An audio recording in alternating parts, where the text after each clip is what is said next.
നമസ്കാരം. മണിപ്പൂർ വിഷയം ഇപ്പോഴും ചർച്ചയാവുകയാണ്. മണിപ്പൂരിൽ സംഘർഷാവസ്ഥ നിലനിൽക്കുന്നുണ്ട്. എന്തായാലും അത് തുടരുകയാണ്. തീർച്ചയായിട്ടും മണിപ്പൂരിൽ എന്താണ് സംഭവിക്കുന്നത് എന്നതിന്റെ ഒരു യഥാർത്ഥ ചിത്രം വളരെ അടുത്ത കാലത്താണ് പുറത്തു വന്നത്. അവിടെ ക്രിസ്തീയ സഭാവിശ്വാസികളെ ആക്രമിക്കുന്നു, അവിടെ പള്ളികൾ തകർക്കുന്നു തുടങ്ങിയ വാർത്തകൾ എത്രയോ കാലം മുമ്പ് ഇവിടെ ജോസ് കെ മാണി ഉൾപ്പെടെയുള്ളവർ ഇവിടെ കൂര കെട്ടി പ്രസംഗിച്ചതാണ്. അവിടുത്തെ ക്രിസ്ത്യൻ സമുദായത്തെ ആക്രമിക്കുന്നു എന്നൊക്കെ പറഞ്ഞു.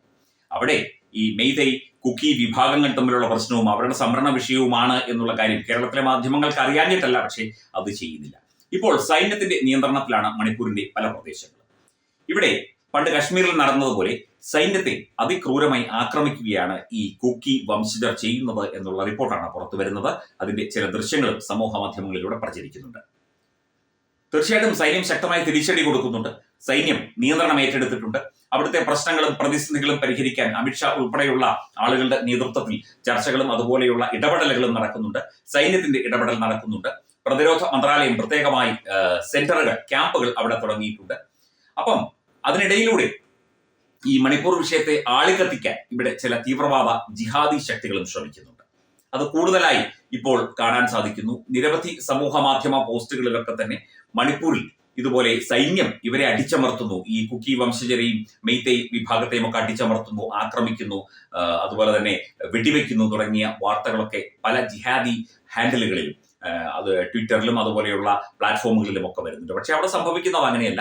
സൈന്യം വളരെ സമാധാനപരമായ നിലപാട് അവിടെ കൈക്കൊള്ളുമ്പോഴും ഈ സൈന്യത്തെ അവരുടെ വാഹനവ്യൂഹം പോലും ആക്രമിക്കുന്ന അവസ്ഥയിൽ മൈനുകൾ കുഴിച്ചിട്ടും ഒക്കെ തന്നെയാണ് ഈ ഗോത്ര വിഭാഗക്കാർ ഇപ്പോൾ സംഘർഷം അഴിച്ചുവിടുന്നത്. ഇവർക്ക് ഇത്രയധികം ആയുധം എവിടെ നിന്ന് കിട്ടി എന്ന് അന്ന് ഈ ചോദ്യങ്ങൾ ചോദിച്ചുകൊണ്ട് അന്ന് വാർത്തകൾ നമ്മൾ ചെയ്തിരുന്നു.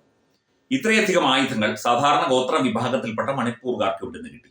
AK-47 തോക്ക് മുതൽ അത്യാധുനിക ഗ്രനേഡുകൾ വരെ വലിയ വലിയ സൈനിക വ്യൂഹങ്ങൾ ഉപയോഗിക്കുന്ന ഏറ്റവും മുന്തിയ ഇനം ആയുധങ്ങൾ ഇവർക്ക് കിട്ടി. ഇതൊക്കെ തന്നെ പാകിസ്ഥാൻ സപ്പോർട്ട് ചെയ്യുന്ന അല്ലെങ്കിൽ ചൈന പിന്തുണയ്ക്കുന്ന തീവ്രവാദ ഇന്ത്യ വിരുദ്ധ ഗ്രൂപ്പുകളുടെ കയ്യിൽ നിന്ന് ഇവർക്ക് കിട്ടിയതാണ്. ഇവരെ മനഃപൂർവ്വം ഇതൊക്കെ കൊടുത്ത് ഇന്ത്യയെ തകർക്കാൻ, ഇന്ത്യയുടെ സമാധാനാന്തരീക്ഷം തകർക്കാൻ ഇവരെ ചട്ടം കെട്ടിവിടുന്നതാണ് എന്നുള്ള വാർത്തയും വന്നുണ്ടായിരുന്നു.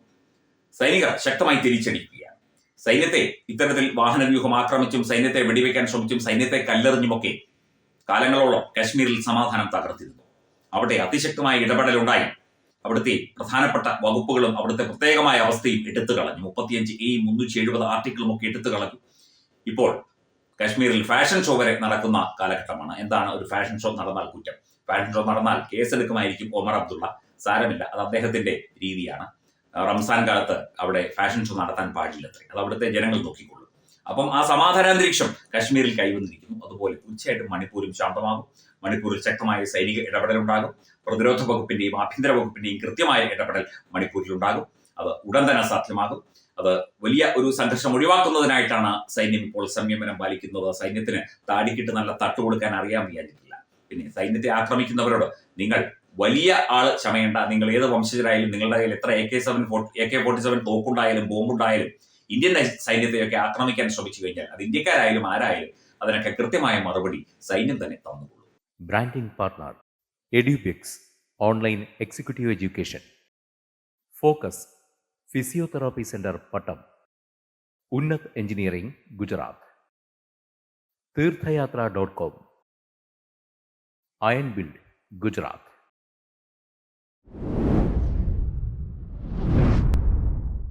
തുമ്പമൺ ശ്രീ വടക്കുംനാഥൻ ക്ഷേത്രം, അമ്പലക്കടവ്, പത്തനംതിട്ട. ശ്രീമദ് സ്കന്ദപുരാണ മഹാസത്രം 2025 മെയ് 11 മുതൽ 18 വരെ. ബ്രഹ്മശ്രീ മുംബൈ ചന്ദ്രശേഖര ശർമ്മയുടെ മുഖ്യ കാർമ്മികത്വത്തിൽ മഹാഗണപതി ഹോമം, സ്കന്ദപുരാണ പാരായണം, മഹത് പ്രഭാഷണങ്ങൾ, പൂജഹോമാദികൾ, കലാസാംസ്കാരിക പരിപാടികൾ. സത്രയജ്ഞ കർമ്മങ്ങളിലേക്ക് എല്ലാ ഭക്തജനങ്ങളുടെയും സാന്നിധ്യവും സഹകരണവും സാദരം അഭ്യർത്ഥിക്കുന്നു. മഹാസത്രവേദിയിൽ മെയ് 18 പഴനി അരുൾമിക ദണ്ഡായുധപാണി സ്വാമി ദേവസ്ഥാന അർച്ചക സ്ഥാനികർ ശ്രീസെൽവ സുബ്രഹ്മണ്യ ശിവശാരിയാരുടെ മുഖ്യ കാർമ്മികത്വത്തിൽ നടക്കുന്ന അതിശ്രേഷ്ഠവും സർവൈശ്വര്യദായകവുമായ സ്കന്ദഹോമം. സ്കന്ദമഹാപുരാണ സത്രത്തിന്റെ ആദിമധ്യാന്തമുള്ള സമ്പൂർണ്ണ തത്സമയ കാഴ്ച തത്വമയി നെറ്റ്വർക്കിൽ.